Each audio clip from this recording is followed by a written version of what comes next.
அருமை இரட்சகரும் ஆண்டவருமாகிய இயேசு கிறிஸ்துவின் இனிய நாமத்தில் உங்களை வாழ்த்தி வரவேற்கிறேன். மீண்டும் ஒரு வீடியோவில் உங்களை சந்திப்பதில் மிக்க மகிழ்ச்சி. இந்த நாளிலும் உங்களோட நான் பகிர இருக்கிற மற்றொரு காரியத்தை பார்த்தீங்கன்னா, இயேசுவின் அற்புதங்கள் ஆறாவது அற்புதமாக இன்றைக்கி நம்ம பார்க்க போகிறோம். உயிர்த்தெழுதலின் வல்லமை. இயேசு கிறிஸ்துவோடைய உயிர்த்தெழுதலின் வல்லமையை குறித்து நம்ம படிக்க போகிறோம்.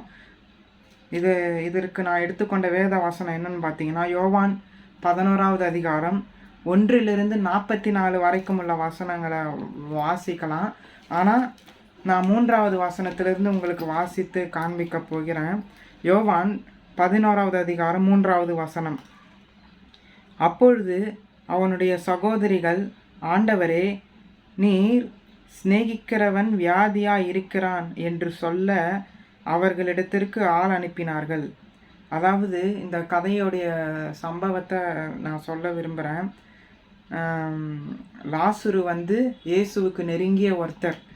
அவர் திடீர்னு வியாதிப்பட்டு மரண அவஸ்தையில் இருக்கிறாரு.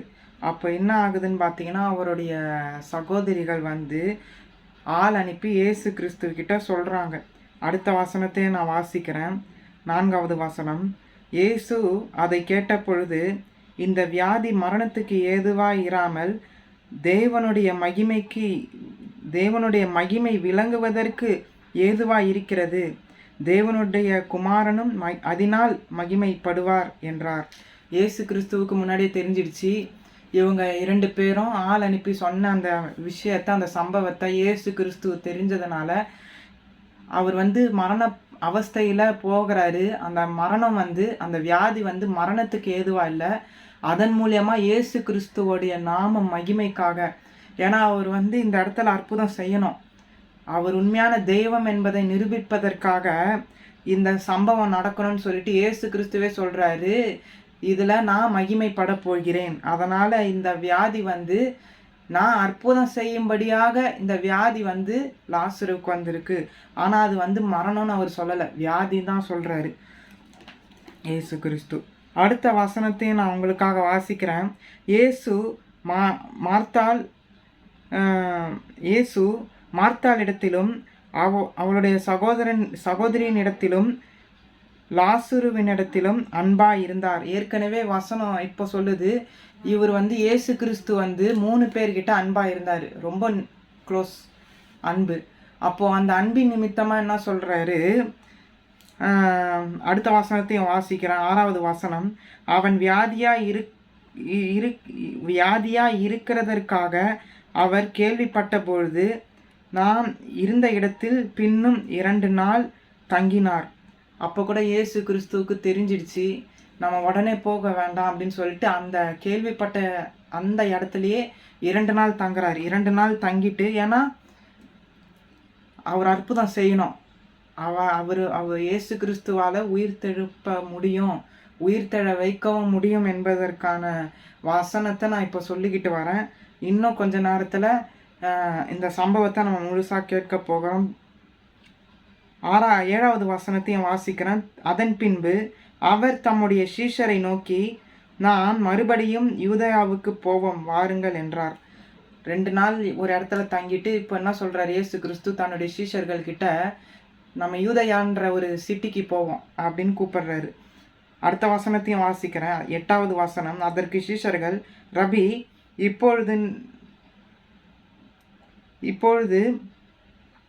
இப்பொழுதுதான் யூதர் உம்மை கல்லெறிய தேடினார்களே, மறுபடியும் நீர் அவ்விடத்திற்கு போகலாமா என்றார்கள். அதுக்கு சீஷர்கள் சொல்கிறாங்க, ரபினா போதகர், ஏற்கனவே நான் சொல்லியிருக்கிறபடி. அப்போது போதகரே, இப்போ தான் நீங்கள் அந்த ஊருக்கு போகலான்னு சொல்கிறீங்க, அந்த ஊரில் இருக்கிற அந்த யூதர்கள் தானே உங்கள் மேலே கல்லெறிகிறாங்க, அங்கே நீங்கள் ஊழியம் செய்யக்கூடாதுன்னு சொல்லிட்டு தானே அவங்கள கல்லால் அடிக்க பார்க்குறாங்க, திரும்ப அந்த இடத்துக்கு போகலான்னு சொல்கிறீங்களேன்னு சீஷர்கள் இயேசுக்கிட்ட சொல்கிறாங்க. அதுக்கு அடுத்த வசனத்தையும் நான் வாசிக்கிறேன். இயேசு கிறிஸ்து பதில் சொல்கிறாரு. இயேசு பிரதியுத்தரமாக, பகலுக்கு 12 மணி நேரம் இல்லையா? ஒருவன் பகலிலே நடந்தால் அவன் இந்த உலகத்தின் வெளிச்சத்தை காண்கிறபடியினால் இடரமாட்டான். அதாவது ஒரு ஒரு அர்த்தத்திற்காக சொல்கிறாரு. ஒரு நாளைக்கு 12 மணி நேரம் இல்லையா? அப்போது இந்த உலகத்தோடைய வெளிச்சம் காண்றபடியால், வெளிச்சம் இருக்கிறதுனால மனுஷன் கீழே விழமாட்டான். இருளில் தான் நடக்க முடியாது மனுஷனால். ஆனால் வெளிச்சம் இருக்கிற வரைக்கும் நடக்க முடியுதுல்ல. அடுத்த வசனத்தையும் வாசிக்கிறேன். 10வது வசனம். ஒருவன் இரவிலே நடந்தால் தன்னிடத்தில் வெளிச்சம் இல்லாதபடியினால் இடறுவான் என்றார். அப்போது இருட்டாயிடுச்சுன்னா, இருட்டான பிறகு எப்படி நடக்க முடியும்? வெளிச்சம் தெரியாமல், இருட்டில் கண்ணு தெரியாமல் கீழே விழுந்து தானே போவான் அப்படின்னு சொல்கிறார். இது எதற்காக சொல்கிறாருன்னு பார்த்தீங்கன்னா, இப்போது எனக்கு கொடுக்கப்பட்ட வேலை, நான் இயேசு கிறிஸ்துவே எதற்காக வந்தார்? தேவனுடைய ராஜ்யத்தை அவருடைய ராஜ்யத்தை அல்ல, பிதாவினுடைய சுவிசேஷத்தை இயேசு கிறிஸ்து செஞ்சார். இன்றைக்கு நாங்கள் செய்கிறது போல அவரும் ஒரு கிராமமாக போய் அற்புதம் செஞ்சு, அதிசயம் செஞ்சு, பாவத்திலையும் நோயிலையும் பிசாசின் பிடியில் இருக்கிறவங்களுக்கும் ஊழியம் செஞ்சுக்கிட்டே இருந்தார். அதெல்லாம் சொல்கிறாரு, இப்போதான்ப்பா நல்ல நேரமே இருக்குது. இந்த நல்ல சூழ்நிலையில் தான் நான் போய் சத்தியத்தை சொல்லி ஒவ்வொருவருடைய வாழ்க்கையில் இருக்கிற இருளெல்லாம் நான் எடுக்க முடியும். அப்போது இப்போ தான் வெளிச்சோன்றத ஓமையாக சொல்கிறாரு, ஒரு எக்ஸாம்பிளாக சொல்கிறாரு. ஆனால் இருட்டாயிடுச்சுன்னா, எனக்குரிய நேரம் முடிய போகிற டைமில் நான் இந்த மாதிரி போய் நோயாளியை சுகப்படுத்த முடியாது, கண் பார்வை இல்லாதவர்களுக்கு கண் பார்வையை தர முடியாது, வசனத்தை இந்த மாதிரி எடுத்து சொல்ல முடியாது, எது உண்மை எது பொய், சத்தியத்துக்குள்ளே வாங்கன்னு சொல்லி ஒருத்தரையும் கூப்பிட முடியாதுன்னு சொல்லி தன்னுடைய சீஷர்கள் கிட்ட சொல்கிறாரு. ஏன்னா அவரும் ஊழியம் செஞ்சுக்கிட்டு தான் இருக்கிறார் அந்த டைமில். 11வது வசனம். இவைகளை அவர் சொல்லிய பின்பு அவர்களை நோக்கி, தம்முடைய சிநேகிதனாகிய லாசரு நித்திரை அடைந்திருக்கிறான், நான் அவனை எழுப்புவேன் என்றார். இப்போ தான் அவர் சொல்கிறாரு, என் டியர் ஃப்ரெண்டு, சிநேகிதன்னா ஃப்ரெண்டு, என் டியர் ஃப்ரெண்டு இறந்து போயிட்டான். நம்ம என்ன சொல்வோம்? செத்து போயிட்டாருன்னு. ஆனால் அவர் எப்படி சொல்கிறாருன்னு பார்த்தீங்கன்னா, நித்திரை அடைந்திருக்கிறான், தூங்குறாரு அப்படின்ட்டாரு. அப்போது இயேசு கிறிஸ்து என்ன சொல்கிறாரு? இப்போ போய் நான் அற்புதத்தை செய்கிறேன். ஏன்னா கொஞ்சம் உயிர் இருக்கிற வரைக்கும் செய்ய முடியாததை உயிரே போயிடுச்சு, அந்த டைமில் போய் அவர் செய்கிறன்றார். அப்போது இன்னும் நம்ம படிப்போம், சுவாரஸ்யமாக இருக்கும் சம்பவம். 12வது வசனத்தையும் வாசிக்கிறோம். அதற்கு அவருடைய சீஷர்கள், ஆண்டவரே, நித்திரை அடைந்திருந்தால் சுகமடைவான் என்றார்கள். அவங்க என்ன நித்திரை நினச்சிக்கிட்டாங்கன்னா, சாதாரண தூக்கம், அப்படி தூங்கி எழுந்தால் உடம்பு சரியாயிடுமே, உடம்பு நல்லாயிடுமேன்னு அவங்களுடைய எண்ணம் வித்தியாசமாக இருந்தது. ஆனால் இயேசு கிறிஸ்து எப்படி சொல்கிறாருன்னு பார்த்தீங்கன்னா, அவர் இறந்துட்டாரு, ஆனால் இயேசு கிறிஸ்துவினுடைய பார்வையில் பார்க்கும்போது தூக்கம்தான். அவரை பொறுத்த வரைக்கும் மரணம் என்பது ஒரு தூக்கம்தான். நம்ம எல்லாருக்கும் சாவுன்னா ஒரு பெரிய விஷயமா நினைப்போம். ஐயோ இனி நம்ம பார்க்க முடியாதானா? இயேசு கிறிஸ்துவை பொறுத்த வரைக்கும், அவரை பொறுத்த வரைக்கும் மரணம் என்பது ஒரு டெம்பரவரியான ஒரு தூக்கம். இந்த பூமியில் ஒரு மனுஷனுக்கு சாவு வருதுன்னா அவர் அவ்வளோதான், ஓய்வெடுக்க போகிறார், தற்காலிக ஓய்வு. இந்த ஓய்வை தான் இயேசு கிறிஸ்து நித்திரைன்னு சொல்கிறாரு. அடுத்த வசனத்தையும் நான் வாசிக்கிறேன். அப்பொழுது இயேசு அவர்களை நோக்கி, லாசரு மரித்து போனான் என்று வெளிப்படையாக சொல்லி, அவங்களுக்கு புரியலன்னு சொன்ன, அவங்க தூக்கம் சாதாரண தூக்கம் நினச்சிக்கிட்டாங்க. இப்போ தான் இயேசு கிறிஸ்து வெளிப்படையாக சொல்கிறாரு, நீங்கள் நினைக்கிறபடி தூக்கம்னா கொரட்டை விட்டு தூக்கத்தை நினைக்காதீங்க. இப்போ தான் அவர் உண்மையாலே மரித்து போயிட்டாரு, இறந்துட்டாரு, லாசரு என் ஃப்ரெண்டு இறந்துட்டாரு அப்படின்னு வெளிப்படையாக சொல்கிறாரு. அதுக்கப்புறம் வசனத்தையும் வாசிக்கிறேன். 15. நான் அங்கே இராததினால் நீங்கள் விசுவாசம் உள்ளவர்களாக இருக்கிறதற்கு ஏது உண்டென்று உங்கள் நிமித்தம் சந்தோஷப்படுகிறேன். இப்பொழுது அவனிடத்திற்கு போவோம் வாருங்கள் என்றார். இயேசு கிறிஸ்து சொல்கிறாரு, உங்ககிட்ட விசுவாசிக்கிறதுக்கு ஒன்றுமே இல்லையா? சரி வாங்க போவோம் அப்படின்னு சொல்லிட்டு அந்த 12 பேரையும் கூட கூட்டிக்கிட்டு தான் போகிறாரு. தன்னுடைய நண்பனை எப்படியாவது உயிர் தழ வைக்கணும், செத்து போன தன்னுடைய நண்பனை உயிரோடு எழுப்பணும்னு சொல்லிட்டு இயேசு கிறிஸ்து கூட்டிக்கிட்டு போகிறாரு. 16வது வசனம். அப்பொழுது திதிமு எண்ணப்பட்ட தோமா மற்ற சீஷர்களை நோக்கி, அவனோடு கூட மரிக்கும்படி நாமும் போவோம் வாருங்கள் என்றான். அதுக்கு இந்த தீதுமு என்ற தோமா சொல்கிறாரு, அவனும் செத்துட்டான், நாமளும் போய் செத்துற போகிறோம், வாங்க போவோன்னு சொல்லிட்டு ஒரு கேலியாக சொல்லிக்கிட்டே போகிறாரு. அதுக்கு அடுத்த சம்பவத்தை வாசிக்கிறோம். 17. இயேசு வந்தபோது அவன் கல்லறையில் அவன் கல்லறையில் வைக்கப்பட்டு 4 நாளாயிற்று என்று கண்டார். உடனே வந்து அவர் போகலை, 4 நாள்.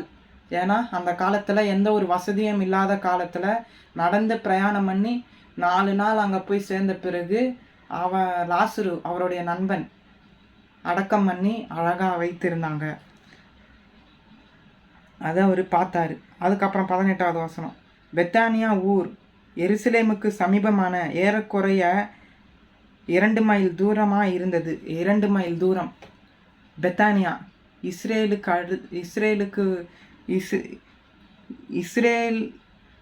எருசலேமுக்கு, அதாவது பெத்தானியா ஊர் எருசலேமுக்கு கிட்ட.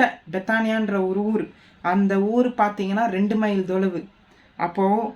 அப்போத்திய கணக்கு பிரகாரம் 2 மைல் தூரம். ஆனால் இப்போது எவ்வளோ கணக்குன்னு நமக்கு தெரியல. ஆனால் 4 நாள் அவர் போய் சேர 4 நாள் ஆகிவிட்டது. அதுக்கு அடுத்த வசனத்தையும் வாசிக்கிறேன். 19வது வசனம், யூதரில் அநேகர் மார்த்தாள் மரியாள் என்பவர்களுடைய சகோதரனை குறித்து அவர்களுக்கு ஆறுதல் சொல்லும்படி அவர்களிடத்தில் வந்திருந்தார்கள். இந்த சங்கத்தில் இருக்கிற பாஸ்டர்ஸ் அந்த காலத்தில் வந்து அவங்களுக்கு என்ன பேருன்னு பார்த்தீங்கன்னா, யூதரில் அநேகர் எல்லாரும் வந்துட்டாங்க. அந்த யூத மக்கள் அனைவரும் வந்து அவங்க இழந்த போன சகோதரனுடைய ஆறுதலுக்காக சகோதரிகள்கிட்ட வந்து ஆறுதல் சொல்கிறாங்க.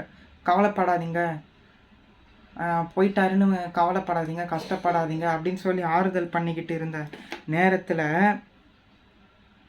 அடுத்த வசனம் 20வது வசனம், இயேசு வருகிறார் என்று மார்த்தாள் கேள்விப்பட்ட போது அவருக்கு எதிர்கொண்டு போனால் மரியாளோ வீட்டிலே உட்கார்ந்து இருந்தாள். அதில் 2 சகோதரிகளில் ஒரு சகோதரி வந்து இயேசு வர்றாருன்னு தெரிஞ்சவனையும் போயிட்டாங்க. ஏசப்பாவை பார்த்து விஷயத்த சொல்லி எப்படியாவது கொண்டு வரணும் அப்படின்றதுக்காக போயிட்டாங்க. ஆனால் மரியாள் என்றவங்க வீட்டிலே உட்கார்ந்துக்கிட்டு இருந்தாங்க. அடுத்த வசனம் 22வது வசனம், இப்பொழுதும் நீர் தேவனிடத்தில் கேட்டுக்கொள்ளுகிறது எதுவோ அதை தேவன் உமக்கு தந்தருளுவார் என்று அறிந்திருக்கிறேன் என்றாள். ஆனால் இந்த மார்த்தாள் சொல்கிறாங்க, ஆண்டவரே, நீங்கள் எது பிதாவை நோக்கி கேட்டாலும் கண்டிப்பாக அது நடக்கும், இது எனக்கு நல்லாவே தெரியும், எப்படியாவது நீங்கள் கேட்டுக்கொள்ளுங்க, பிதாவின் இடத்துல கேட்டுக்கொள்ளுங்க, வேண்டிக் கொள்ளுங்க அப்படின்னு லாசருவோடைய, அதாவது தன்னுடைய சொந்த நண்பனுடைய சகோதரியில் ஒரு சகோதரி வந்து இயேசு கிறிஸ்துவக்கிட்ட சொல்கிறாங்க. அதுக்கு இயேசு சொல்கிறார் 23வது வசனத்தில், இயேசு அவளை நோக்கி உன் சகோதரன் உயிர் தெழுந்திருப்பான் என்றார். முன்னாடியே தீர்க்க தரிசனமாக சொல்லிட்டாரு, உன் சகோதரன் கண்டிப்பாக உயிர் தெழுந்திருப்பான், கவலைப்படாத அப்படின்னு சொல்கிறாரு. 24வது வசனம், அதற்கு மார்த்தாள், உயிர்த்தெழுதலும் நடக்கும் கடைசி நாளிலே அவனும் உயிர்த்தெழுந்திருப்பான் என்று அறிந்திருக்கிறேன் என்றாள். அவங்க என்ன நினச்சிக்கிட்டாங்க, இனி அவர் 2வது வருகையில் கடைசி நாளில் ஏசு கிறிஸ்து 2வது முறையாக வர்றப்ப தானே என் சகோதரன் உயிரோடு எழுந்திருப்பார் அப்படின்ட்டு அவங்களுடைய மனநிலை இருந்தது. அதுக்கு அடுத்த வசனத்தையும் வாசிக்கிறேன். இயேசு கிறிஸ்து சொல்கிறார், இயேசு அவளை நோக்கி, நானே உயிர்த்தெழுதலும் ஜீவனுமாக இருக்கிறேன், என்னை விசுவாசிக்கிறவன் மரித்தாலும் பிழைப்பான். என்னை நம்பினால், இயேசு கிறிஸ்து சொல்கிறார், என்னை நம்பினால் நிச்சயம் பிழைப்பான். எப்பேற்பட்ட மரித்த சடலமாக இருந்தாலும் என்னை நம்பி அவங்க மரித்து இருந்தாலும் அவங்க பிழைப்பாங்க. இயேசு கிறிஸ்து அந்த காலத்தில் வந்து இந்த வார்த்தையை சொல்லிட்டு அதுக்கு அடுத்த வசனத்தையும் வாசிக்கிறேன். 26, உயிரோடு இருந்து என்னை விசுவாசிக்கிறவனவனும் என்றென்றைக்கும் மறியாமலும் இருப்பான், இதை விசுவாசிக்கிறாயா என்றார். அதுக்கு அடுத்த ஒரு விளக்கத்தையும் சொல்கிறாரு, என்னை உயிரோடு இருந்துக்கிட்டு நம்புறவங்க என்றைக்குமே சாக மாட்டாங்க, இதை நீ நம்புறியா அப்படின்னு கேட்டார். அதற்கு அவங்க சொல்கிறாங்க 27, அதற்கு அவள், ஆம் ஆண்டவரே, நீர் உலகத்தில் வருகிறவனான தேவகுமாரனாகிய கிறிஸ்து என்று நான் விசுவாசிக்கிறேன் என்றாள். அப்புறம் சொல்கிறாங்க, ஆண்டவரே, நீங்கள் தான் உண்மையான இரட்சகர், ஆண்டவர், தெய்வம், உங்களை நம்புகிறேன் அப்படின்னு சொல்லி அவங்க நம்புகிறாங்க. அதுக்கு அடுத்த 28 வாசிக்கிறேன். இவைகளை சொன்ன பின்பு அவள் போய் தன் சகோதரியாகிய மரியாளை இரகசியமாய் அழைத்து, போதகர் வந்திருக்கிறார், உன்னை அழைக்கிறார் என்றாள்.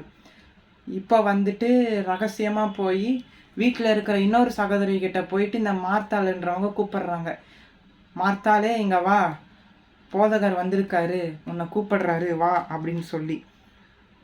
அடுத்த வசனத்தையும் வாசிக்கிறேன். அவள் அதை கேட்டவுடனே சீக்கிரமாக எழுந்து அவரிடத்தில் வந்தாள். சீக்கிரமாக எழுந்து இயேசு கிறிஸ்துவக்கிட்ட 2 பேரும் இப்போ போகிறாங்க. 30வது வசனம். இயேசு இன்னும் கிராமத்திற்குள் வராமல் மார்த்தாள் தம்மை சந்தித்த இடத்திலே இருந்தார். இன்னும் அவர் போகலை, மீட் பண்ண இடத்திலே அவர் நிற்கிறார். 31. அப்பொழுது வீட்டிலே அவளுடனே கூட இருந்த அவளுக்கு ஆறுதல் சொல்லி கொண்டிருந்த யூதர்கள் மரியாள் சீக்கிரமாய் எழுந்து போகிறதைக் கண்டு அவள் கல்லறையினிடத்திற்கு அழுகிறதற்கு போகிறாள் என்று சொல்லி அவளுக்கு பின்னே சென்றார்கள். இந்த வந்திருந்த மக்கள், ஆறுதல் சொன்ன மக்கள் எல்லாரும் என்ன நினச்சிக்கிட்டாங்க, இந்த மரியாள் எழுந்து போகிறத பார்த்துட்டு, ஓ கல்லறைக்கு தான் அழ போகிறாங்க போல இவங்க, அப்போது நம்மளும் கல்லறையில் போய் அழுவோன்னு சொல்லிட்டு போயிட்டாங்க. ஆனால் இவங்க இயேசு கிறிஸ்து கூப்பிடுறாருன்னு சொல்லிட்டு போயிட்டாங்க. அதுக்கு அடுத்த வசனம் 32. இயேசு இருந்த இடத்தில் மரியாள் வந்து அவரை கண்டவுடனே அவர் பாதத்தில் விழுந்து, ஆண்டவரே, நீர் இங்கே இருந்தீரானால் என் சகோதரன் மரித்திருக்க மாட்டான் என்றாள். அதுக்கு சொல்கிறாங்க, இப்போது மரியாள் சொல்கிறாங்க, 2வது சகோதரி காலில் விழுந்து, ஆண்டவரே, நீங்கள் மட்டும் இந்த இடத்த விட்டு போகாமல் எங்கள் வீட்டிலே தங்கியிருந்தீங்கன்னா எப்படியாவது லாசருவை நம்ம உயிரோடு நீங்கள் எழுப்பியிருப்பீங்களே, இப்போ அவர் இறந்துட்டாரு, என்ன செய்கிறதுன்னு சொல்கிறாங்க. அதுக்கு அடுத்த வசனம் 33. அவள் அழுகிறதையும் அவளோட கூட வந்த யூதர்கள் அழுகிறதையும் இயேசு கண்டபோது ஆவியிலே கலங்கி துயரம் அடைந்து. எல்லாரும் அழுவுறாங்க, அந்த ஜனங்களும் அழுவுது, யூதர்கள் அந்த மக்களும் அழுவுறாங்க. இந்த 2 சகோதரிகளும் அழுவுறத இயேசு கிறிஸ்து பார்த்துட்டு அவர் மனசளவில் அழுவுறாரு, துக்கப்பட்டு அழுவுறாரு. அதுக்கு அடுத்த வசனம் வந்து சொல்லப்பட்டிருக்கு 34. அவனை எங்கே வைத்தீர்கள் என்றார். லாசருவை கேட்குறாரு, எந்த கல்லறையில் வச்சிருக்கீங்க அவனை அப்படின்னு கேட்கும் பொழுது, ஆண்டவரே வந்து பாரும், ஆண்டவரே வாங்க வந்து பாருங்க, இந்த கல்லறையில் தான் வச்சுருக்கோன்னு கொண்டு போகிறாங்க. அதுக்கப்புறம் 35 தான் நம்ம படிக்கிறோம், இயேசு வந்து கண்ணீர் விட்டார். யாருக்காக? தன்னுடைய நண்பனான லாசருவுக்காக கண்ணீர் விட்டார். 36வது வசனம். அப்பொழுது யூதர்கள், இதோ இவர் அவளை எவ்வளவாய் சிநேகித்தார் என்றார்கள். அப்பொழுது யூதர்கள், இதோ இவர் அவனை எவ்வளவாய் சிநேகித்தார் என்றார்கள். அந்த மக்களுக்கே தெரியுது, யூத மக்களுக்கே, லாசருவை எந்த அளவுக்கு இயேசு கிறிஸ்து நேசிச்சாரு, ஒரு ஃப்ரெண்டை போல, ஃப்ரெண்டை காட்டிலும் அதிகமாக நேசிச்சாரு அப்படின்னு சொல்கிறாங்க.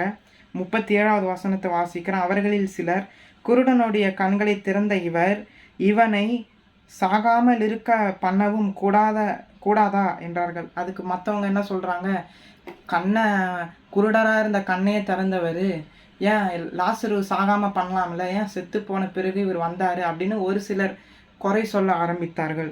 இப்போ இந்த டைமில் தான் 38வது வசனத்தில் தான், அப்பொழுது இயேசு மறுபடியும் தமக்குள்ளே கலங்கி கல்லறையின் இடத்திற்கு வந்தார். அவர் மனசுக்குள்ளே அழுது கல்லறைக்கு போகிறாரு. அது ஒரு குகையாக இருந்தது, அந்த கல்லறை ஒரு குகையாக இருந்தது. அதன் மேல் ஒரு கல் வைக்கப்பட்டிருந்தது. அந்த குகைக்குள்ளே கல், ஒரு பெரிய கல் மேலே சுமத்தி வச்சிருந்தது. அந்த கல்லறை பார்க்கறதுக்கு ஒரு குகை மாதிரி இருந்தது. அடுத்த வசனத்தையும் வாசிக்கிறேன். 39. இயேசு கல்லை எடுத்து போடுங்கள் என்றார். மரித்தவனுடைய சகோதரராகிய மார்த்தாள் அவரை நோக்கி, ஆண்டவரே, இப்பொழுது 4 நாள் ஆயிற்று என்றாள். இயேசு கிறிஸ்து சொல்கிறாரு, அந்த கல்லை புரட்டி போட சொல்கிறாரு. அதற்கு வந்து அந்த லாசருவோடைய சகோதரி அவங்களுடைய அக்கா வந்து சொல்கிறாங்க, ஆண்டவரே, இப்போ கல் எடுத்து போட்டால் நாத்தம் அடிக்குமே, ஏன்னா செத்துப்போன உடம்பு அடுத்த நிமிஷமே ஸ்மெல் வர ஆரம்பிச்சிடும். அப்போது 4 நாள் கழித்து இவர் வந்திருக்காரு, இன்னும் பயங்கரமாக நாருமே, எப்படி ஆண்டவரே அப்படின்னு இவங்க கேள்வி எழுப்பும் பொழுது 40வது வசனத்தில் சொல்கிறாரு, இயேசு அவளை நோக்கி, நீ விசுவாசித்தால் தேவனுடைய மகிமையை காண்பாய் என்று நான் உனக்கு சொல்லவில்லையா என்றார். இதுக்கு தான் ஆண்டவர் ஒரு பதில் சொல்கிறாரு, நீ என்னை நம்பினீன்னா அற்புதம் நடப்பதை நீ பார்க்க மாட்டியா? மகிமைனா அவருடைய வல்லமை, அவர் எப்படிப்பட்ட தெய்வம் என்கிற அந்த வல்லமையை நம்பனா உனக்கு தெரியாதா? ஏற்கனவே நான் சொன்னேனே, என்னை விசுவாசிச்சா உயிரோட எழுந்திருக்கவும் பண்ணுவேன்னு சொன்னேனே அப்படின்னு இயேசு கிறிஸ்து யாருக்கிட்ட சொல்கிறாருன்னு பார்த்தீங்கன்னா மரியாள்கிட்ட சொல்கிறாரு.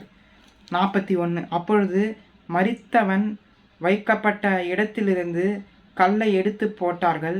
இயேசு தம்முடைய கண்களை ஏறெடுத்து, பிதாவே, நீர் எனக்கு செவி கொடுத்தபடியினால் உம்மை ஸ்தோத்தரிக்கிறேன். இந்த 40வது வசனத்தில் தான் ஒரு சின்ன ப்ரேயர் மாதிரி பிதாவை நோக்கி செய்கிறாரு. பிதாவே, எனக்கு நீங்கள் செவி கொடுத்ததுனால, என்னுடைய இந்த ஜபத்தை கேட்டதுனால உம்மை ஸ்தோத்திரிக்கிறேன்னு தான் சொல்கிறாரு. கல்லறைக்கு நேராக தன்னுடைய கண்களை வச்சுட்டு, கல்லறையில் லாசரு இருக்கிறாரு, செத்த சடலமாக இருக்கிறாரு. கண்களெல்லாம் அங்கே போயிடுச்சு. அங்கேருந்து நேராக மேலே நோக்கி பிதாவை நோக்கி ஒரே ஒரு 2 வார்த்தை ஜபம் தான் பண்ணுறாரு. பிதாவே, என்னுடைய ஜபத்தை கேட்டீர், உமக்கு ஸ்தோத்திரம் அப்படின்னு சொல்லிட்டு 41 42 வாசிக்கிறேன். நீர் இப்பொழுதும் எனக்கு செவி கொடுக்கிறீர் என்று நான் அறிந்திருக்கிறேன். ஆனாலும் நீர் என்னை அனுப்பினதை அறிந்து கொள்ளும் ஜனங்கள் விசுவாசிக்கும்படியாக அவர்கள் நிமித்தம் இதை சொன்னேன் என்றார். பிதா கிட்ட சொல்கிறாரு, ஆண்டவரே, ஏன்னா அவர் தன்னை மனுஷனாக இப்போ வந்திருக்காரு. அவர் ஒரு எக்ஸாம்பிளுக்காக பிதாவை நோக்கி ஜபம் பண்ணுறாரு. அவர் தெய்வம்தான். அவர் ஏன் ஜெபிக்கணுன்ற ஒரு கேள்வி உங்களுக்கு வரும். உடனே எடுத்த உடனே அவர் வா, உயிரோட எழுந்து வான்னு ஒரு வார்த்தை சொல்லலாமே, ஏன் அவர் மேலே நோக்கி ஜபம் பண்ணோன்ற கேள்வி உங்கள் எல்லாருக்கும் இருக்கும். ஆனால் எதற்காக அவர் இப்படி செய்யணும்னா, அவர் இப்போ ஒரு மனுஷனாக இருக்கிறாரு. மனுஷனாக இருந்து தன்னை முழுசாக தாழ்த்தி, அந்த பெருமை இல்லாமல், கடவுளுங்கிற அந்த பெருமை இல்லாமல் தன்னை தாழ்த்தி ஒரு மனுஷன் கடவுளோட எப்படி ஜபம் பண்ணி அற்புதத்தை செய்ய வைக்க முடியும் அப்படின்ற ஒரு உதாரணத்துக்காக அவர் பூமியில் உயிரோடு இருந்த நாளில் அவர் செஞ்ச இந்த அற்புதத்தை பார்த்தீங்கன்னா, அவர் ஒரு தெய்வமாக இருந்தாலும் மனுஷனை போல நம்ம எப்படி கடவுளை நோக்கி ஆண்டவரே எனக்கு இதை செய்யுங்கன்னு சொல்லி நம்ம இன்னைக்கு ஜபம் பண்ணுறோமோ, அதே மாதிரி அவர் அற்புதம் பண்ணுறதுக்கு முன்னாடி ஒரு வார்த்தை அவர்கிட்ட சொல்லிடுறாரு. இதை ஏன் நான் சொல்கிறேன்றதையும் அவர் சொல்கிறாரு. ஏன்னா ஜனங்க எல்லாரும் நம்பணும், இவர் தான் உண்மையான கடவுள், அற்புதம் செஞ்சிட்டாரு. அதற்காக ஒரு சாட்சிக்காக பிதாவை நோக்கி ஜபம் பண்ணி, உமக்கு தெரியும் பிதாவே, என் ஜபத்தை நீங்கள் கேட்டிருக்கீங்க, ஆனாலும் இந்த ஜனங்க என்னை சுற்றி இருக்கிறவங்க எல்லாரும் நம்பணும். ஏன்னா நான் இப்போ ஒரு பெரிய அற்புதத்தை செய்ய போகிறேன், லாசருவை உயிரோடு எழுப்ப போகிறேன், செத்தவனை உயிரோடு எழுப்ப போகிறாரு. அதுக்காக எல்லாரும் நம்பணும். ஏன்னா இவர் இயற்கைக்கு அப்பாற்பட்ட விதத்தில் அற்புதத்தை செய்ய போகிறாரு. அதை அவங்க நம்பணும், சுற்றில் இருக்கிறவங்க நம்பணும், மரியாள், மார்த்தாள், லாசருவோடைய சகோதரிகள் நம்பணும். அதற்காக அவர் என்ன பண்ணுறாருன்னு பார்த்தீங்கன்னா, பிதாவை நோக்கி ஜபம் பண்ணுறாரு. ஜபம் பண்ணிட்டு அதுக்கப்புறம் 43 வாசிக்கிறேன். இவைகளை சொன்ன பின்பு லாசருவே வெளியே வா என்று உரத்த சத்தமாய் கூப்பிட்டார். ரொம்ப சவுண்டாக சொல்கிறாரு, உரத்த சத்தமாக லாசருவே வெளியே வா அப்படின்றாரு. அப்போது எந்த ஒரு சத்தத்தோட அவர் பயங்கர சத்தமாக சொல்லியிருப்பாருன்னு பாருங்க. அந்த சத்தத்தை கேட்டு செத்துப்போன சடலம் வந்திருக்கு. அதாவது மரித்த அந்த லாசரு உயிரோடு வந்துட்டார். அப்படியே கட்டண சுத்தன துணியோடு நிற்கிறாரு. அதுதான் அடுத்த ஒரு வசனமாக நான் வாசிக்கிறேன். 44 அப்பொழுது மரித்தவன் வெளியே வந்தான். அவன் கால்களும் கைகளும் பிரேத சீலைகளால் கட்டப்பட்டிருந்தது. அவன் முகமும் சீலையால் சுற்றப்பட்டிருந்தது. இயேசு அவர்களை நோக்கி இவனை கட்டவிழ்த்து விடுங்கள் என்றார். செத்து போனவர் வந்துட்டார். லாசருவே வெளியே வா அப்படின்னு ஒரு வார்த்தை, அந்த சவுண்டான வார்த்தைக்கு செத்து போனவன் எப்படி வராரு? ஏன்னா ஏற்கனவே அவரை துணியால் சுற்றி உடம்பு ஃபுல்லாக சுற்றி கட்டிட்டாங்க. இனி அவர் ஓப்பன் பண்ணவும் முடியாது. அப்படி இருந்த சமயத்துலேயும் அந்த கட்டோட ஒரு மனுஷன் நடந்து வராருன்னா எவ்வளோ பெரிய விஷயம். இது சாதாரண ஒரு மனுஷனால் செய்ய முடியவே முடியாது. செத்து போனவங்க ஒரு வார்த்தையினால் உயிரோட வரவே முடியாது. ஆனால் இயேசு கிறிஸ்து அந்த அற்புதத்தை செய்தார். அப்போது அடுத்த ஒரு காரியமாக என்ன சொல்கிறாரு? கூட இருக்கிறவங்க கிட்ட சொல்கிறாரு, கட்டால் அவிழ்த்து விடுங்க, இவர் உயிரோட வந்துட்டாரு. அவரை கட்டி வச்சிருந்த அந்த சீலையை, அந்த வெள்ளை துணியை எல்லாத்தையும் அவிழ்த்து விடுறாங்க. 45 அப்பொழுது மரியாளிடத்தில் வந்திருந்து இயேசு செய்தவைகளை கண்டவர்களாகிய யூதர்களில் அநேகர் அவரிடத்தில் விசுவாசம் உள்ளவர்களானார்கள். இப்போ எல்லாரும் நம்ப ஆரம்பிச்சிட்டாங்க. அந்த யூதர் ஜனங்கள், அந்த லாசருவோடைய சகோதரிகள் 2 பேர், மார்த்தாள், மரியாள், இப்போ ஸ்ரீஷர்களும் ஏசப்பா கூட இருந்த 12 பேரும் நம்ப ஆரம்பிச்சிட்டாங்க.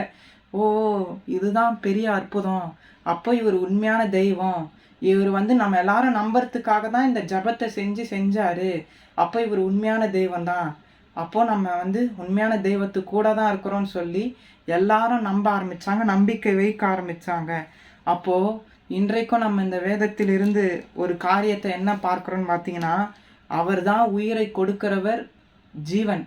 நமக்கு சுவாசத்தை கொடுத்தவர், ஜீவனை கொடுத்தவர் அவர் தான் சொல்கிறாரு.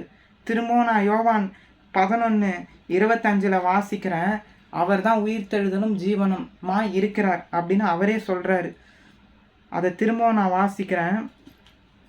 11வது அதிகாரம் யோவான் 11:25. இயேசு அவளை நோக்கி, நானே உயிர்த்தெழுதலும் ஜீவனுமா இருக்கிறேன். என்னை விசுவாசிக்கிறவன் மரித்தாலும் பிழைப்பான். அவரை நம்பணும். ஆனால் இந்த காலத்துலேயும் அற்புதம் செய்வாரா? இயேசு கிறிஸ்து அற்புதம் செய்வார்னா நிச்சயம் செய்வார். 100% செய்வார். ஆனால் நம்ம நம்பிக்கை 100% அதிகமாக இருக்கணும். அவரோட ஐக்கியத்தில் இருக்கணும். அவர் கொடுக்குற அந்த வல்லமையை கொண்டு தான் உயிர் தழ வைக்கவே முடியும்.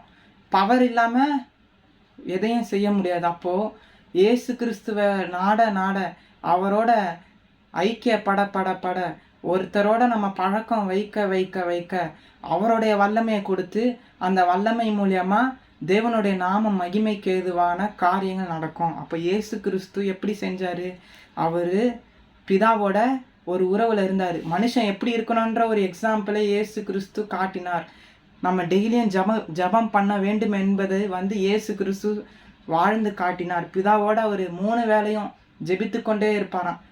அவர் விடிய காலமும் ஜெபிப்பாராம். அவர் எப்பெல்லாம் நேரம் கிடைக்குதோ பிதாவோட ஐக்கியமாக இருப்பாராம்.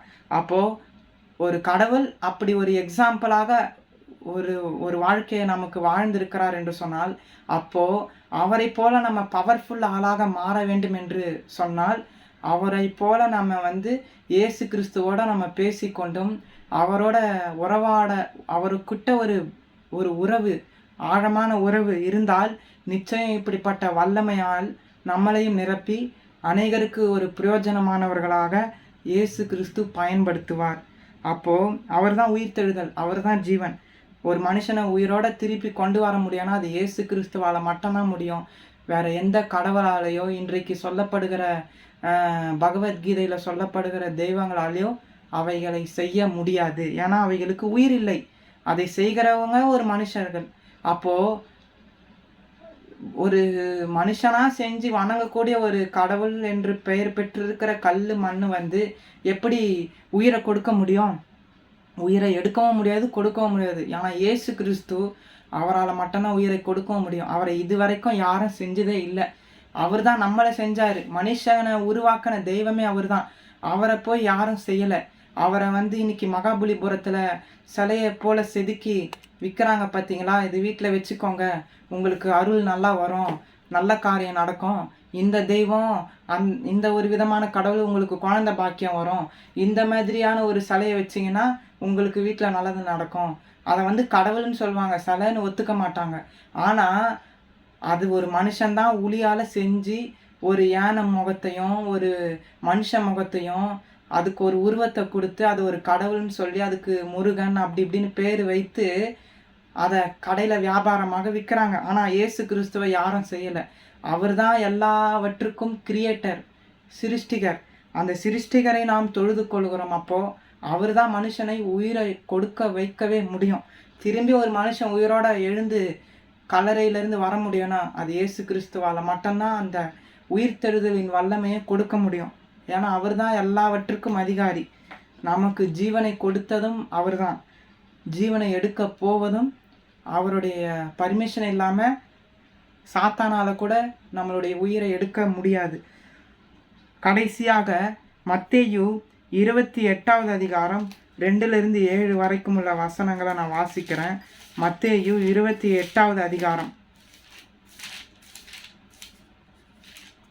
மத்தேயு 28வது அதிகாரம் 2-7.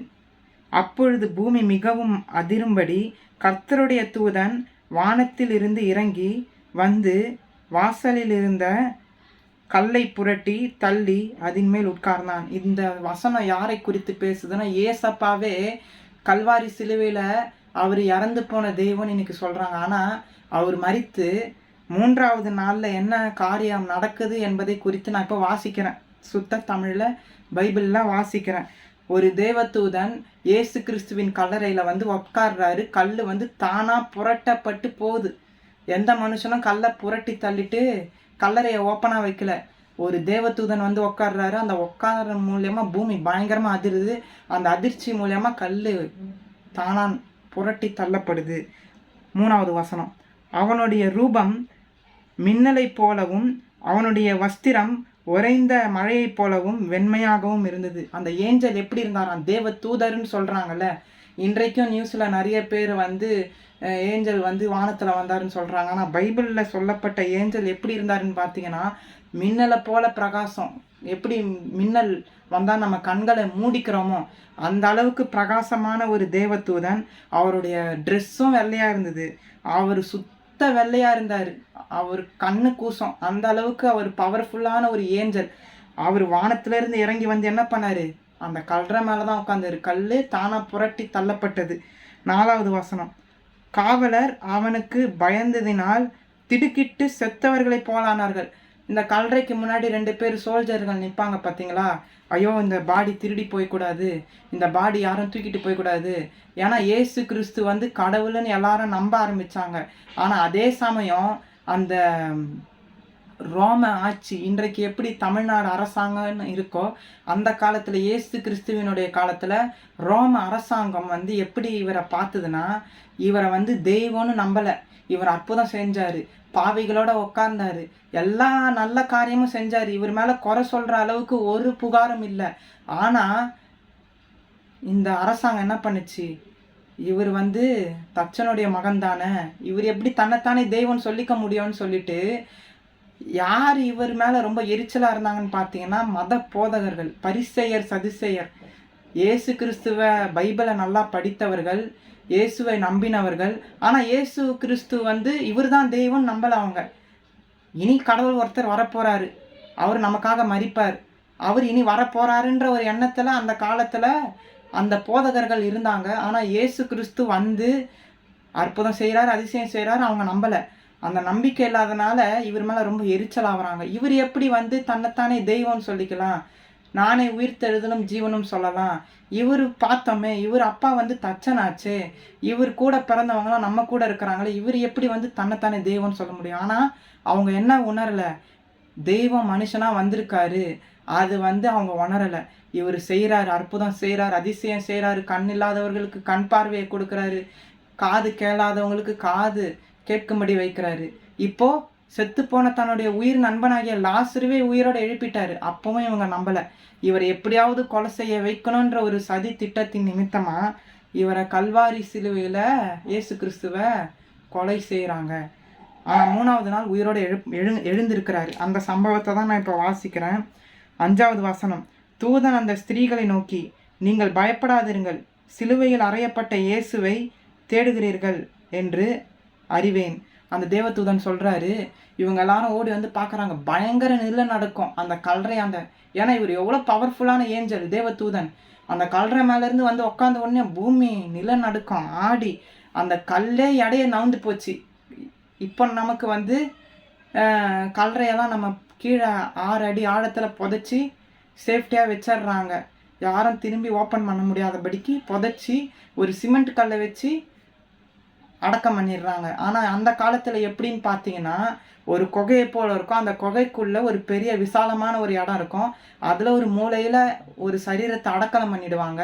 அதுவும் வெள்ளை துணியை சுற்றி பர்ஃப்யூம்லாம் அடித்து சென்ட்டுலாம் அடித்து பதப்படுத்தி வச்ச அந்த இடத்துல ஒரு பெரிய கல் எடுத்துக்கிட்டு வந்து நவுத்தி அதை சங்கிலியால் கட்டிடுவாங்க.